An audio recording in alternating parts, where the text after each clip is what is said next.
Bueno, vamos a continuar con la exposición de electrocardiografía, con la presentación de electrocardiografía. En esta diapositiva vemos cómo se realiza el cálculo de los ángulos, si bien es cierto, de los ejes, ¿no? Si bien es cierto, hay muchas formas de calcularlo, pero una para mí bastante, digamos, fácil de realizar es el cálculo a través de esta forma. Debemos de tener en cuenta que primero debemos de utilizar una tabla, que es esta de acá, en donde para cada derivación pues le corresponde un ángulo, ¿no? Lo primero que tenemos que hacer a la hora de buscar el ángulo o el eje, por ejemplo, del QRS, tenemos que localizar primero a la onda bifásica, es decir, aquella que tenga un componente, un voltaje positivo y negativo casi de las mismas dimensiones, ¿no? Y vamos a suponer que esta, que esta onda bifásica está en la derivación 2, por ejemplo. Si estuviera en 2, entonces el eje del QRS pues yo tendría dos posibilidades, o podría estar en menos 30 grados o podría estar en más 150 grados, es decir, podría estar acá o podría estar acá.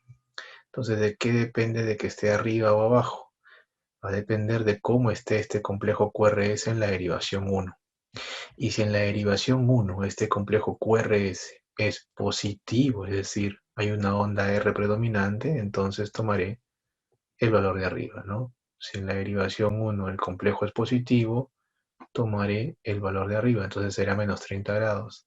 Y si en la derivación 1 el QRS es negativo predominantemente con una onda S mucho más profunda, entonces tomaré el valor de más 150. Otro ejemplo, vamos a suponer que la onda difásica esté en ABL, ¿no? De mi QRS, entonces yo tengo dos posibilidades.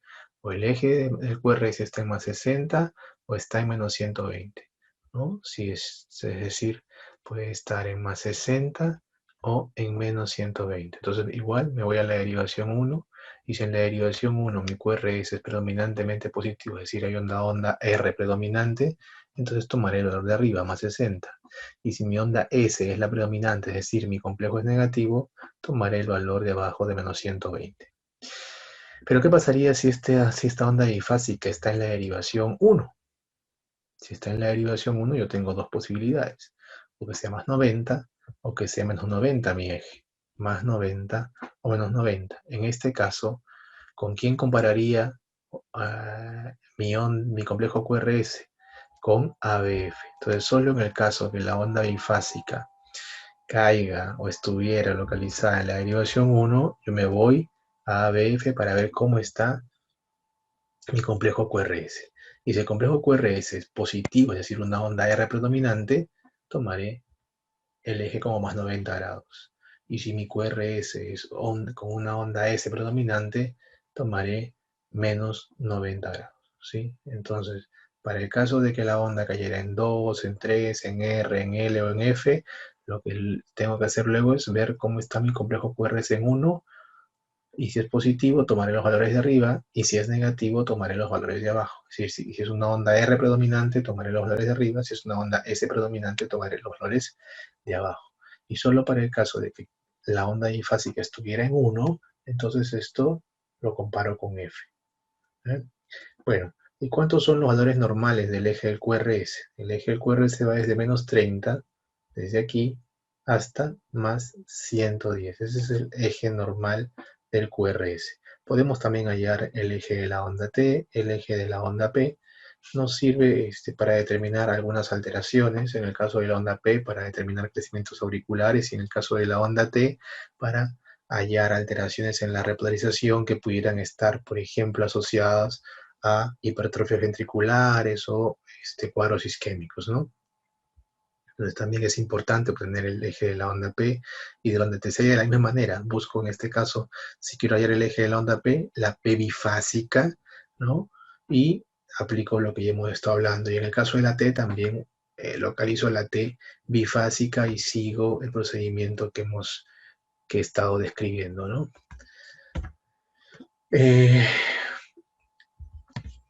En el caso de los complejos o del eje del QRS, dije yo que el ángulo, el normal, estaba entre -30 y +110, ¿no? Pero existen algunas alteraciones que me desvían el eje hacia la izquierda o hacia la derecha, ¿no? Una de las alteraciones características o típicas que desvía el eje hacia la izquierda es el hemibloqueo anterior. Por ejemplo, acá que vemos dónde está la isoeléctrica en las derivadas frontales, es decir, en 1, en 2, en 3, en R, en L o en F. La isoeléctrica está acá, en ABR. Si está en ABR, ¿qué dijimos? Yo tengo dos posibilidades. O que el eje esté en -60 grados, o que el eje esté en +120 grados. ¿Qué es lo que hago? Miro cómo está el QRS en la derivación 1. ¿Cómo está mi QRS en la derivación 1? En la derivación 1 está positivo, es decir, está hacia arriba. Entonces, tomaré el valor de -60 grados, es decir, que mi eje está aquí, en -60 grados, desviado a la izquierda, y es una característica de los hemibloqueos anteriores. Y por el contrario, una característica de los hemibloqueos posteriores es que el eje esté más bien desviado hacia la derecha, ¿no?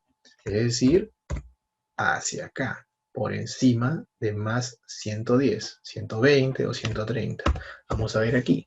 Tengo aquí que la isoeléctrica se encuentra en 1, ¿no? Y si era en 1 que dijimos, que podía ser +90 o podía ser -90. ¿Qué hago ahora? Me voy a BF y miro cómo está mi QRS en F. ¿Y cómo está mi QRS en F? En F está hacia arriba, es decir, positivo. Entonces tomo el primer valor, +90. Pero aquí se hace lo que llamamos nosotros la corrección del ángulo. Porque si ustedes ven, el complejo QRS no es totalmente isoeléctrico, es más negativo que positivo. Entonces, ¿qué hacemos?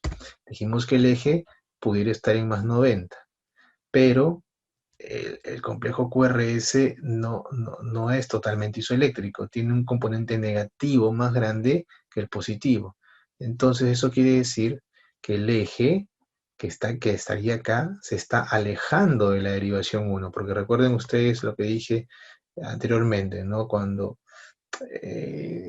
un vector se aleja del electroexplorador, entonces me da una onda negativa, y cuando el vector se acerca al electroexplorador, me da una onda positiva. ¿Dónde está la derivación 1? La derivación 1 está acá, hacia el lado izquierdo. Entonces quiere decir que en 90 este eje se está alejando de 1, se va a desplazar hacia acá.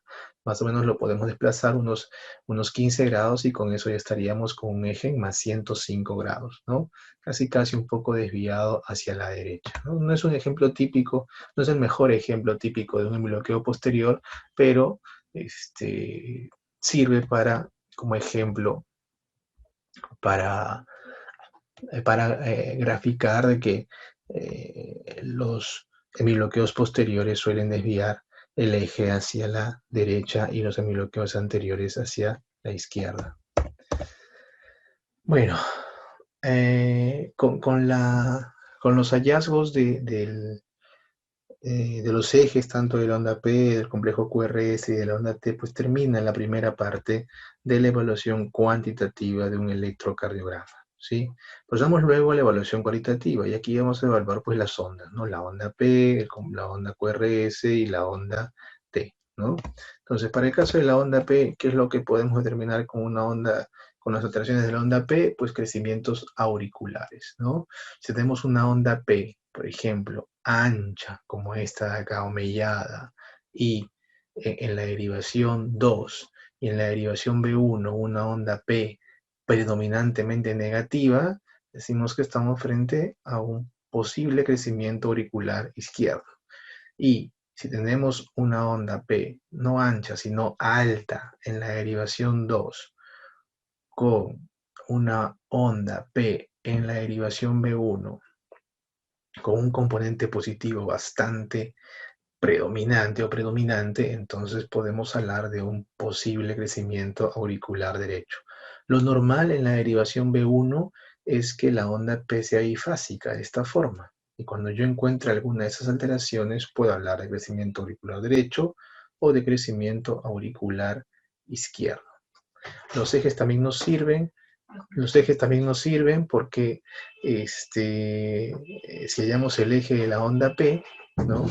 Si vamos a proceder a la diapositiva, el eje de la onda P que iba de 0 a 60 grados, cuando el eje está un poco de 0, o sea, más allá de más 30, hacia acá de 0 a 30 grados, podemos decir que también es un criterio para pensar en crecimiento auricular izquierdo. Y si el eje está más allá de más 60 grados, podemos pensar en otro criterio para hablar de crecimiento auricular derecho, ¿no? Y eso es lo que nos dice esta diapositiva, que los criterios para crecimiento auricular izquierdo son onda P ancha en derivación 2, como vemos acá, negativa en B1, y un eje por encima de 30 grados, ¿no? Es decir, 20 grados, 10 grados, 0 grados. Y en el caso de crecimiento auricular derecho, onda P alta en derivación 2, positiva en derivación B1 y un eje más allá de 75 grados, 80 grados, 90 grados, 100 grados, ¿no? Desplazado hacia la derecha. En la medida que encontremos más signos o más de estos signos, estaremos más cerca de un diagnóstico de crecimiento auricular. Luego vienen las alteraciones del QRS. Y en el caso anterior hablamos de las alteraciones en la duración, ¿no? QRS anchos, por ejemplo, que estaban asociados a bloqueos completos de rama. En este caso vamos a hablar de los voltajes, es decir, de la altura del complejo QRS, ¿no?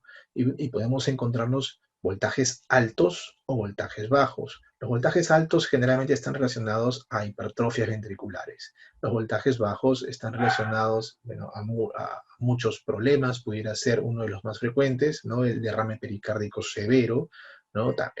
Característico el taponamiento cardíaco, ¿no? De repente problemas infiltrativos como la amiloidosis cardíaca, pacientes con obesidad mórbida, NASARC, fusión pleural, son algunos de los casos que pueden originarnos complejos de bajo voltaje. ¿Y cuando decimos que el QRS es de bajo voltaje? Para el caso de las derivadas frontales, es decir, de 1, 2, 3, R, L o F, decimos que el QRS es de bajo voltaje cuando mide menos de 0.5 milivoltios, es decir, menos de 5 cuadraditos.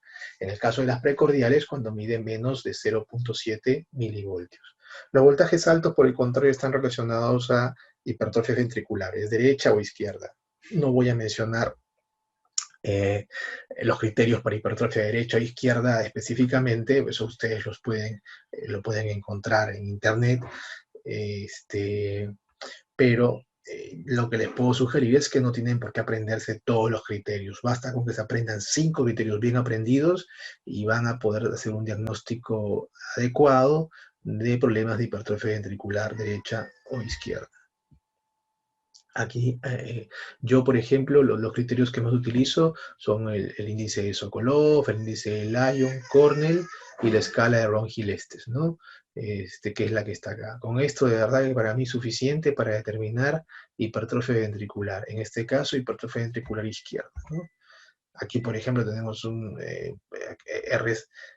ejemplo de hipertrofia ventricular izquierda con ondas R bastante altas en derivadas izquierdas, en 1, miren ustedes en L, en 5, en 6, muy altas con ondas T negativas asimétricas. La T negativa asimétrica, en mi experiencia, podría decir que es una de las características más frecuentes de la hipertrofia ventricular. Asimétrica porque el componente descendente de la onda T, miren ustedes, es mucho más largo que el componente ascendente. Ustedes encuentran esto en derivadas izquierdas, y derivadas izquierdas son 5, 6, 1 y L, entonces yo puedo decir que eso es una hipertrofia ventricular izquierda. Y por el contrario, eso también podría encontrar en las derivadas derechas, es decir, en B1 y B2. Por ejemplo, si encontrar una onda R alta en B1 con T negativa asimétrica, yo diría que eso es un criterio de hipertrofia ventricular derecha, como veremos más adelante, ¿no? Aquí algunos de los criterios de hipertrofia ventricular derecha. En el caso de hipertrofia ventricular derecha, son menos los criterios. Uno es el Sokolov derecho, que la onda R sea mayor que la onda S en derivación B1, el tiempo de flexión intrinsecoide. Esto está referido a la duración del QRS. El QRS normal dijimos que estaba entre 0.06 y 0.10, ¿no? Es decir, entre un cuadradito y medio y dos cuadraditos y medio. Pero a veces cuando el QRS está un poquito más allá de 0.10, en 0.11 o hasta 0.12, podemos decir que ese aumento de la duración del QRS se debe a un incremento en el tiempo de flexión intrinsecoide. El tiempo de flexión intrinsecoide es el tiempo que demora el vector en atravesar el miocardio ventricular. Y obviamente, mientras el miocardio sea más grueso, más tiempo va a demorar el vector en atravesarlo y el QRS se va a ensanchar. Aquí está lo que les decía, el otro signo criterio, la depresión del ST, ¿no? En derivadas derechas, en B1, B2 o B3 y el eje del QRS en la derecha. Por ejemplo, ¿no? Aquí onda R alta en B1, en B2, con una onda T negativa, ¿no? Miren, el eje está desviado hacia la derecha, aquí donde está el eje está más o menos en menos 100 grados, ¿no? Es muy parecido al ejemplo anterior que vimos del hemibloqueo posterior, ¿no? El eje tirado a la derecha. Y estos son criterios, pues, de hipertrofia ventricular derecha. Ahora, hablando del ST, pues las alteraciones del ST y la onda T están asociados más a problemas isquémicos o problemas que tienen que ver con cuadros asociados a cardiopatía isquémica, ¿no? En general.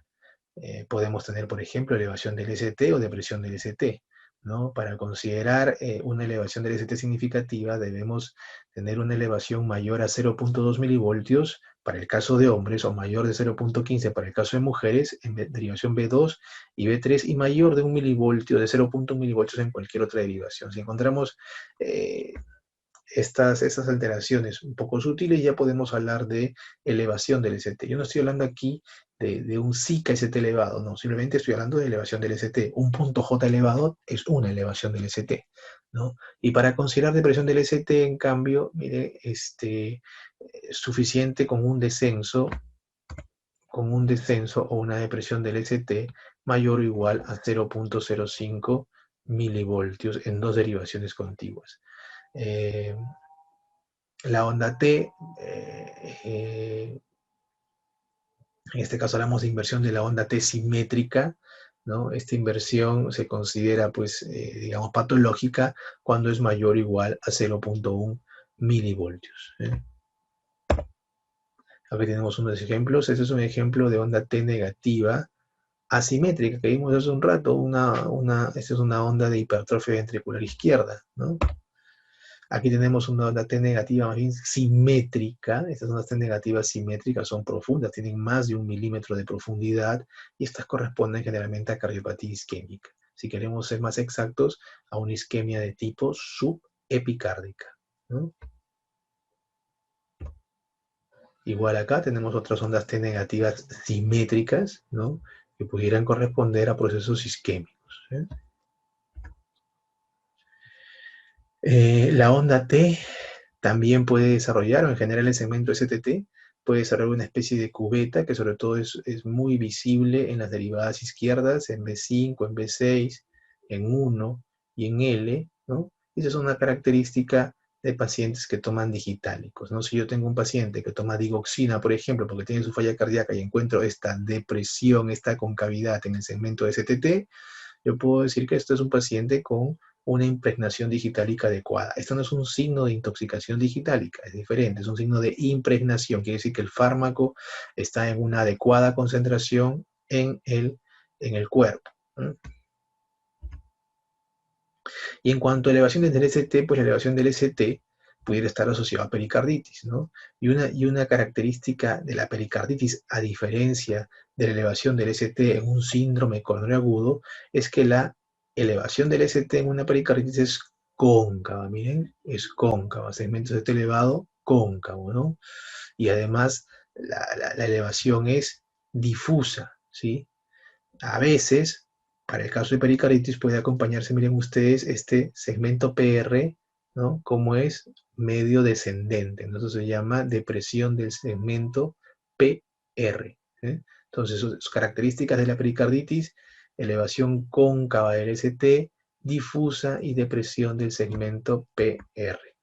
¿no? Acá tenemos, por ejemplo, miren ustedes, elevación cóncava en 1, en 2, miren el PR cómo está descendente, ¿no? Depresión del PR, ST elevado en B3, D3, F, prácticamente en todas las derivaciones está el ST elevado y cóncavo. Eso es un electrocardiograma típico de pericarditis, ¿no? Ah, y hemos hablado un poco de las elevaciones del ST, ahora vamos a hablar de la depresión del ST, ¿no? Yo siempre digo y le digo a los alumnos, que en el contexto de un Zika, porque es lo que a veces más les interesa, existen dos morfologías que son muy típicas de un Zika, ¿no? La depresión del ST con el ST recto y la depresión del ST con el ST descendente. La depresión del ST con el ST ascendente, esta más bien no es típica generalmente de un cuadro, de un Zika, ¿no? Por ejemplo, acá tenemos el electro de un paciente con síndrome coronario agudo, es un Zika ST no elevado, miren ustedes cómo el ST es descendente. Entonces yo veo este electroprograma y digo, este electro es un Zika definitivamente y no otra cosa más. ¿Eh? Para el caso de elevación del ST, pues aquí tenemos, por ejemplo, una elevación del ST. La diferencia de esta con la pericarditis, miren ustedes que eso no es difuso. Esto se localiza en 2, en 3 y en F.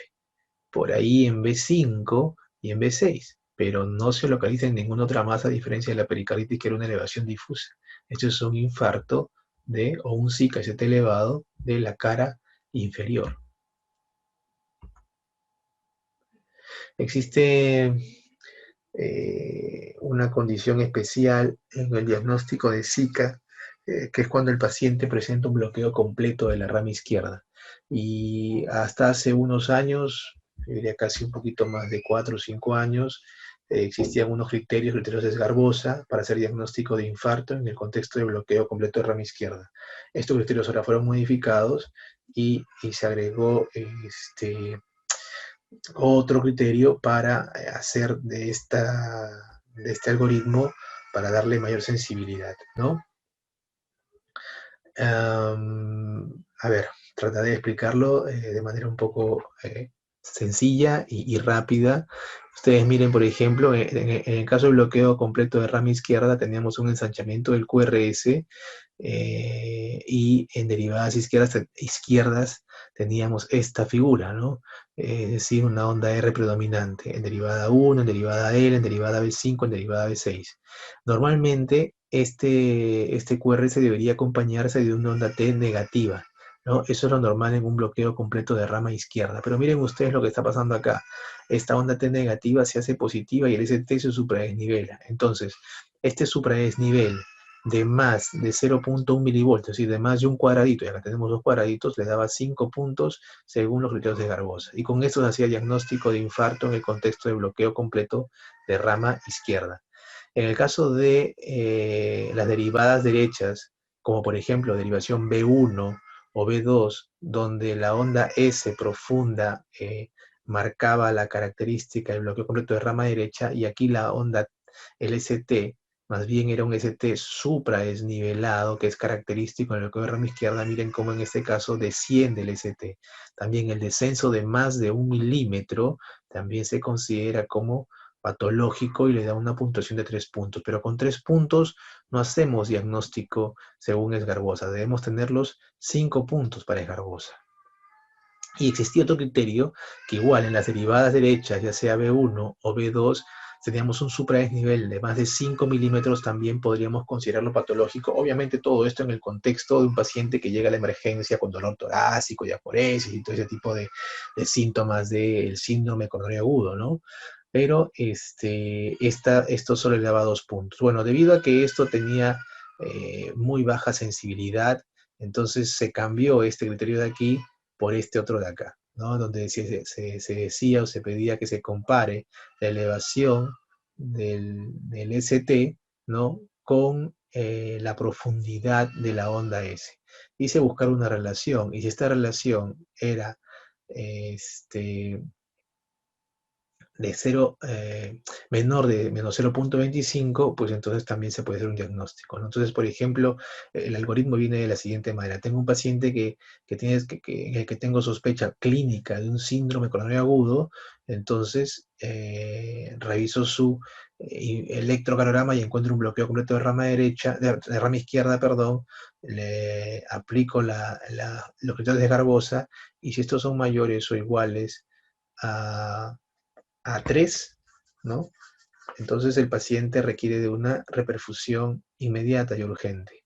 Pero si no eran mayores de 3, tendría que aplicar la razón STS.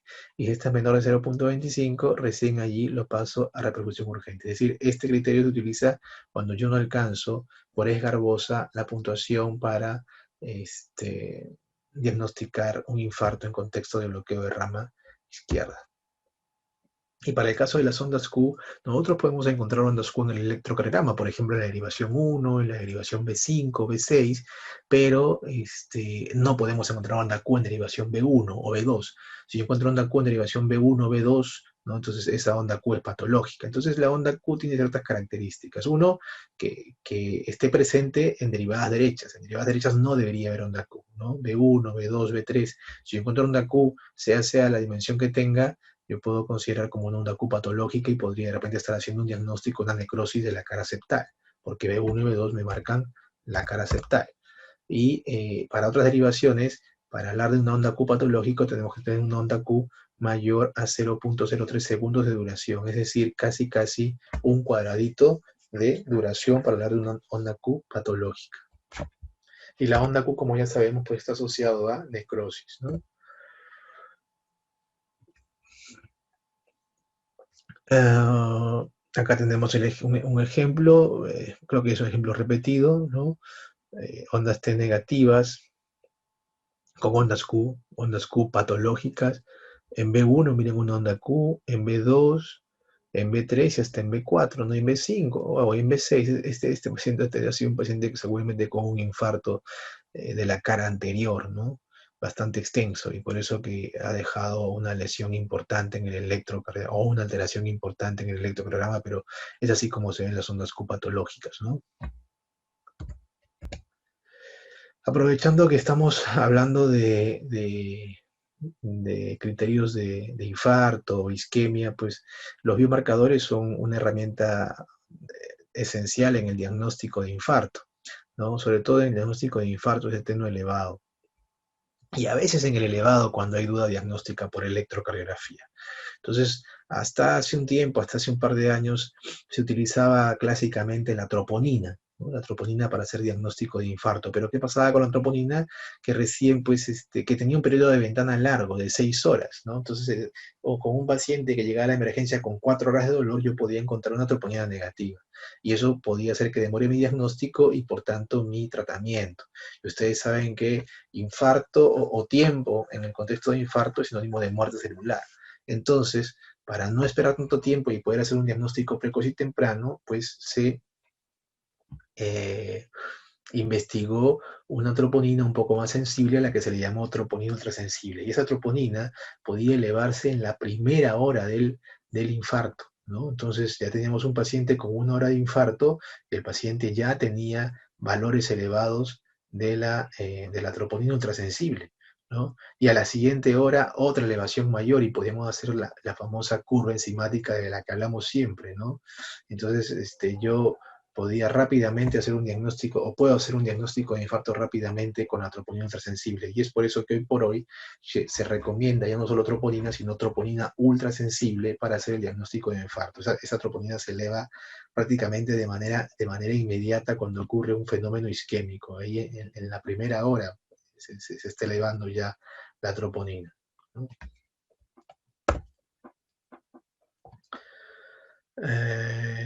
Existen otros marcadores también, pero en este caso ya no marcadores de infarto, sino marcadores para falla cardíaca, como son los péptidos natriuréticos, ¿no? Estos biomarcadores se utilizan como ayuda diagnóstica también, pero más que para diagnóstico, para descarte, ¿no? En el contexto de pacientes que llegan a la emergencia, por ejemplo, con signos de dificultad respiratoria, y no sabemos si estos son por falla cardíaca o por algún otro problema. Entonces, ante la duda diagnóstica, a veces podemos solicitar péptidos natriuréticos para descartar la falla cardíaca. Si los péptidos son negativos, decimos que eso no es una falla cardíaca. Si son positivos, pues seguimos estudiando para ver si estamos frente a una falla cardíaca. Esto es más o menos como el dímero D, ¿no? Un dímero D negativo te descarta una tromboembolia pulmonar. Un dímero D positivo no te diagnostica, pero sí te aumenta la sospecha diagnóstica. ¿No? Lo mismo va con los péptidos natriuréticos.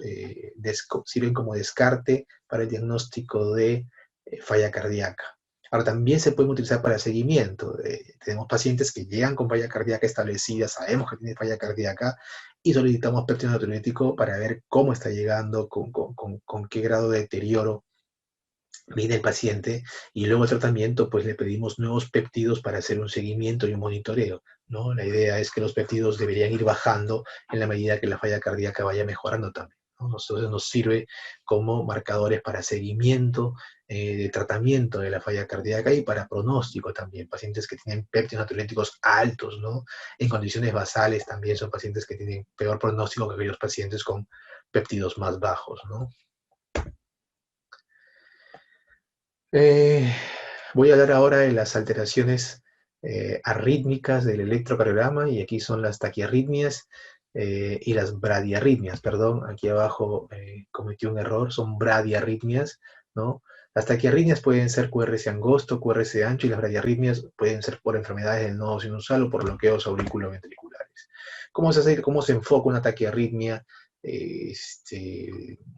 Sea QRS ancho o QRS angosto? Lo primero que se hace, pues obviamente, es definir si el QRS es angosto o es ancho, ¿no? Y para esto el punto de corte es 0.2 segundos. Después de que definimos si es ancho o angosto, vemos si es regular o irregular para ambos casos. Después de ver si es regular o irregular, vemos si es que hay onda P o no hay onda P, ¿no? En el caso de las taquiarritmias QRS angostos, R regular con onda P, la taquiarritmia más frecuente es la taquicardia sinusal, y luego pues tenemos la taquicardia auricular ectópica unifocal, ¿no? Y sin onda P, la más frecuente es el famoso TPCV o taquicardia paroxística supraventricular, también llamado ahora taquicardia por reentrada intranodal, o el famoso TRIN, ¿no? Otra posibilidad en cuanto a taquiarritmia puede ser un flúter auricular, ¿no? QRS angosto, sin onda P regular, flúter auricular con conducción fija. Lo que va a caracterizar al flúter es la onda de sierra. Vamos a ver un ejemplo más adelante. En el caso de los complejos angostos RR irregulares, sin onda P, la más frecuente, la fibrilación auricular, seguido del flúter auricular, pero esta vez ya no con conducción fija, sino con conducción variable, ¿no? Y me va a dar un RR irregular. Y con onda P tenemos la taquicardia auricular ectópica multifocal.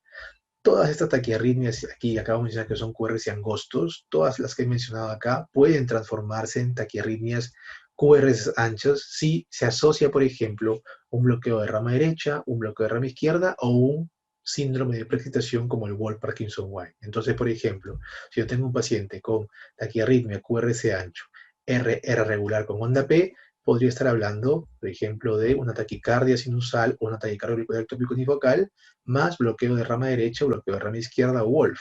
Si hablo de un QRS ancho RR irregular con onda P, podría estar hablando de una taquicardia auricular ectópica multifocal más bloqueo completo de rama derecha, izquierda o Wolff. En el caso de un RR irregular sin onda P, QRS ancho, puedo hablar de una fibrilación auricular o un flúter más bloqueo completo de rama derecha, izquierda o Wolff. Para el caso de las taquicardias regulares sin onda P, QRS anchos, acá sí, si bien es cierto, la taquicardia, la TPCB, o TRIN, o el flúter me pueden producir taquicardias QRS anchos regulares sin onda P, pero la verdad que lo más frecuente, o lo primero que hay que pensar siempre cuando estamos frente a una taquicardia QRS ancho sin onda P regular, es pensar en una taquicardia ventricular. Como les digo, también podría ser una TPCB o TRIN más bloqueo completo de rama derecha o Wolff-Parkinson-White, ¿no? Aquí vamos a verlo mejor. Aquí ejemplo de taquicardia sinusal. La taquicardia sinusal generalmente es fisiológica, es secundaria a un estrés físico, emocional, a diferentes problemas, ¿no? Generalmente no sobrepasan los 150 latidos, y pues la característica es que tenemos onda P presente en el electrocardiograma y onda P de características sinusales, positivo en 1, positivo en 2, negativo en R, con intervalos RR regulares, ¿no?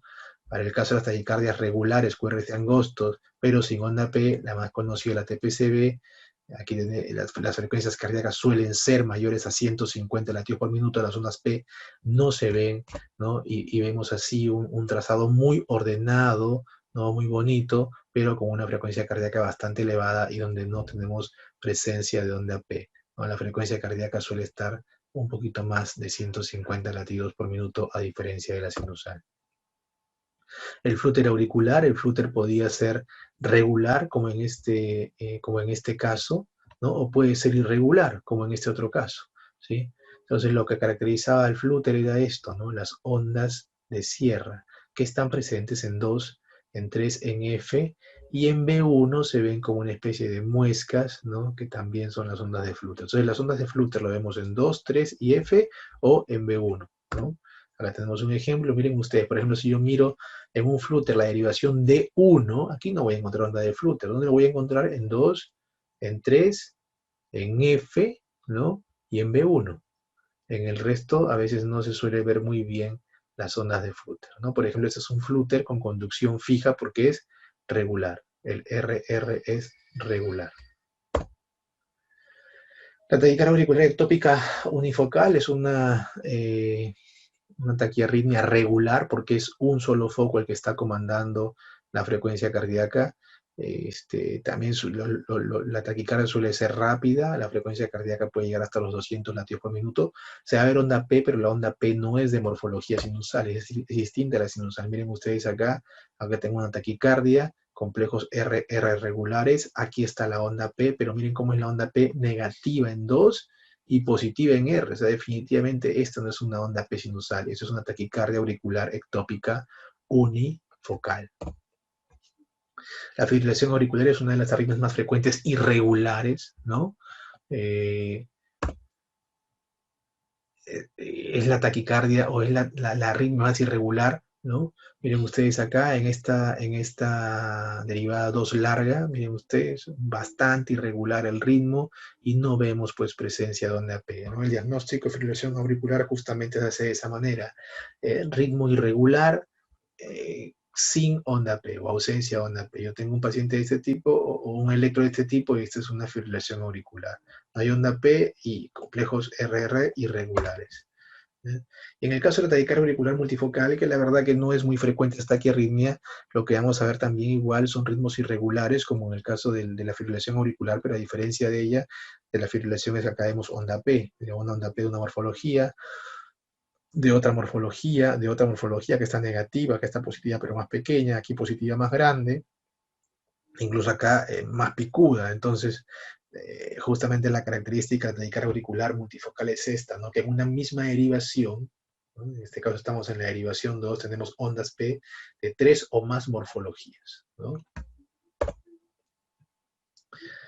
Lo que les decía ahora hablando de taquicardias con QRS ancho, las taquicardias supraventriculares pueden, si están asociadas a un bloqueo de rama, volverse taquicardias QRS ancho. Por ejemplo, acá yo tengo un ritmo, miren ustedes, es un ritmo irregular, ¿no? Este es un ritmo irregular, entonces, y no hay onda P. Esto es una fibrilación auricular con un bloqueo completo de la rama izquierda. Ritmo irregular, sin onda P, fibrilación auricular. ¿Y por qué el QRS es ancho? Porque está asociado a un bloqueo de rama izquierda, ¿no? El Wall Parkinson-White también me puede ensanchar el QRS, como aquí, por ejemplo. Aquí tengo una taquicardia paroxística supraventricular, ¿no? ¿Sí? Tenemos complejos RR regulares sin onda P, pero aquí vemos, por ejemplo, acá la famosa onda delta, que es la que caracteriza al Wolff Parkinson-White, ¿no? En esta curva acá es la onda delta, ¿no? También, miren, nos dan un complejo, siendo una taquicardia supraventricular, pues se ven complejos QRS anchos porque están asociados a un síndrome de pre-excitación, en este caso a un Wolff Parkinson-White. Esto es una taquicardia paroxística supraventricular con Wolff Parkinson White, ¿sí? Pero les dije yo que cuando estuviéramos frente a una taquicardia QRS ancho, si no somos muy expertos en el tema, y aún siendo a veces, resulta a veces difícil hacer el diagnóstico, deberíamos a las taquicardias RR regulares, QRS ancho, catalogarlas como taquicardias ventriculares hasta demostrar lo contrario, ¿no?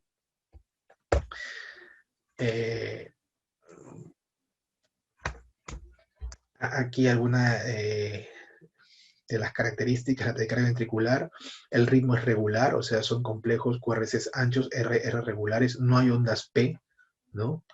Se presenta generalmente en el contexto de cardiopatía isquémica.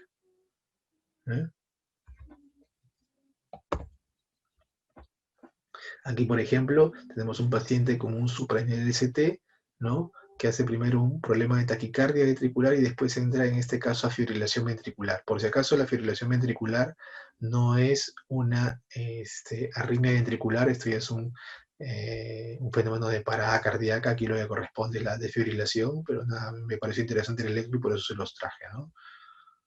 Entra primero una taquicardia ventricular, 1, 2, 3 latidos, y después entra a fibrilación ventricular, ¿no? Aquí ¿por qué digo taquicardia ventricular? Porque mira, acá podemos reconocer los complejos QRS, pero aquí ya se hace todo muy, ya no se definen complejos QRS, ¿no? Existen algoritmos diagnósticos de taquicardia ventricular, no los voy a leer, pero sí les sugiero que revisen los algoritmos diagnósticos, el algoritmo de Brugada y el algoritmo de Berekei, que son los más conocidos para el diagnóstico de taquicardia ventricular.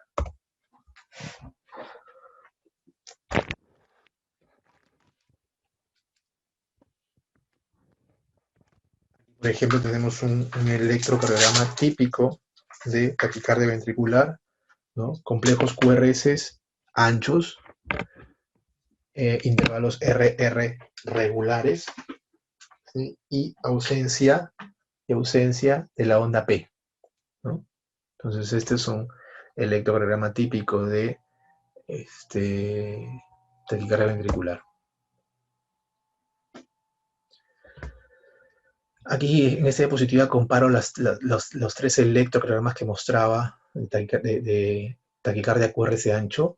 En este primer caso, en este caso de abajo, es un ritmo irregular. Las taquicardias ventriculares no suelen ser irregulares, suelen ser regulares. Si yo encuentro un QRS ancho irregular sin onda P, estoy 100% seguro que es una fibrilación auricular más bloqueo completo de rama derecha, izquierda en este caso, ¿no? Aquí, miren ustedes, en este caso los complejos son mucho más aberrantes, más bizarros, ¿no?, que el electro de acá. Bueno, hacer el diagnóstico diferencial entre este y este a veces cuesta un poco, pero en el caso de que ustedes tengan se presente un paciente con este electro, por ejemplo, que ya uno por la experiencia puede decir que es una taquicardia paroxística supraventricular asociada a Wolf, pero yo creo que lo traten como una taquicardia ventricular mejor, ¿no? Porque miren, es muy parecida a este otro trazado de acá. Para el caso de las radiarritmias, estas pueden ser por 2 mecanismos, o por problemas del nódulo sinusal o por problemas del nodo auriculoventricular.